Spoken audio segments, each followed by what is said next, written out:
Speaking of censorship, and I'll get on, you're probably looking at that thumbnail and saying, what's this all about with Freeland and Carney? We'll get to that shortly. You'll have to wait for the broadcast for that one. But I really want to talk about how the Conservatives have found a new way to attack Bill C-63, the Online Harms Bill. And of course, this was, Trudeau's Online Harms Act includes life imprisonment for hate crime offense. Great censorship czar. This was my first story on it for the Post Millennial. The day after this thing was announced in the House of Commons. This is an odious bill. There's no other way to look around it. But Liberals to spend $200 million on new censorship bureaucracy. New Parliamentary Budget Officer report finds. This is a Substack article by my old friend Michelle Rumpel Garner. There's Michelle there in the House of Commons.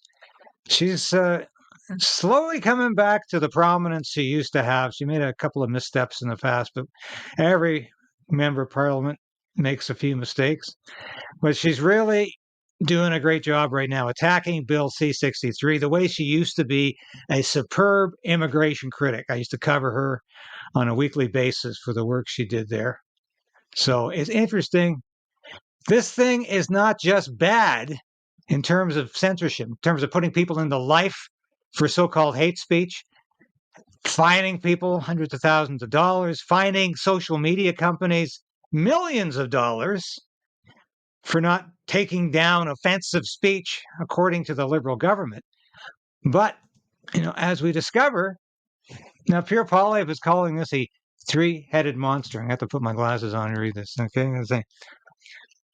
Trudeau is hell-bent on censoring Canadians and having total control over what you can say and see, say, and hear online. His radical censorship laws, C-11 and C-18, have manufactured chaos and eliminated local news from your local media feeds. But he's not done with his new bill C-63. He wants to create a new bilateral digital censorship bureau, spend more on bureaucracy, and give massive new censorship powers to the Canadian Human Rights Commission. Enough! Slay this ugly three-headed censorship monster. So, as a lot of you know, I've been calling this Trudeau's censorship trilogy, because that's what it is with C-11 and C-18. C-63 has passed first reading. I've said this a number of times. It's not past second reading yet, and we've recessed, of course, for the summer. I don't think it's going to be the first order of business come September. No, I don't think it's going to be the immediate priority. So we have a chance of stifling this bill from ever becoming the law of the land. That's the best option, because I'm very happy to hear Pierre Poilievre say he's going to repeal C-63 if it's passed, but there's never any guarantee that's going to happen. And who knows how things are going to look by that time. Better the bill never see the light of day as a law. I've said that from the very beginning about this bill. It's very bad. And we need to destroy this bill now, because it's a thought crimes bill. I've said that.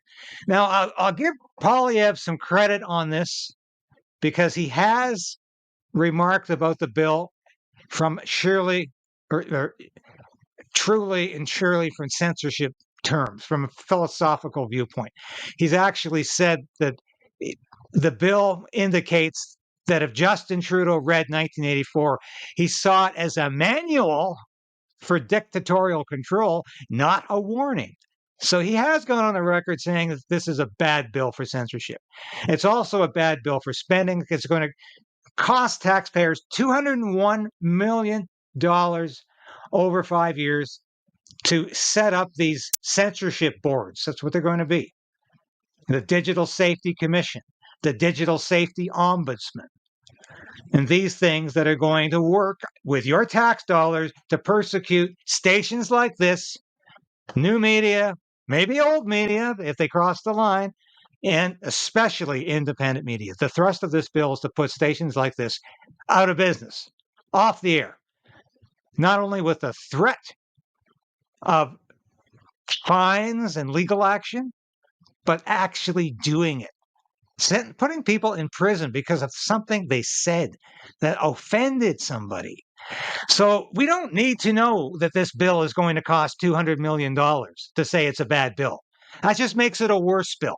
That just means it's another reason to kill Bill C-63, because it's not only going to stifle and destroy free speech in Canada, it's going to cost more money to create another whole layer of bureaucracy, 300 more government employees on the public tab.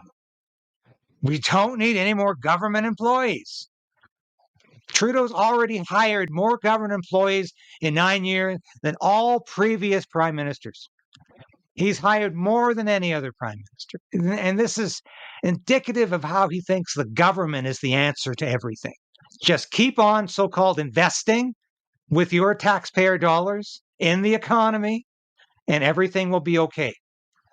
Not going to be okay. So I'm glad the Conservatives came up with this, and I'm glad Michelle Rempel-Garner received this information from the Parliamentary Budget Officer via an access information request. She got the information she asked for, and the PBO, once again, is showing that it does have a nonpartisan center to it. It's intrinsically nonpartisan if it can reveal this kind of information, just like it revealed that the carbon tax is not helping 8 out of 10 Canadians. It's not giving back more than it takes. It's taking way more than it gives. And the Parliamentary Budget Officer confirmed that as well. Trudeau's own documents confirm that, for goodness sake. But we don't need any more lies and cover-up about this bill, this Online Harms Act. It is bad, and thank God the Conservatives have found another reason to oppose it and attack it. I'm reassured about that. I really am, and I'm glad that we've still got some guts in the official opposition. We need to see more of that, though.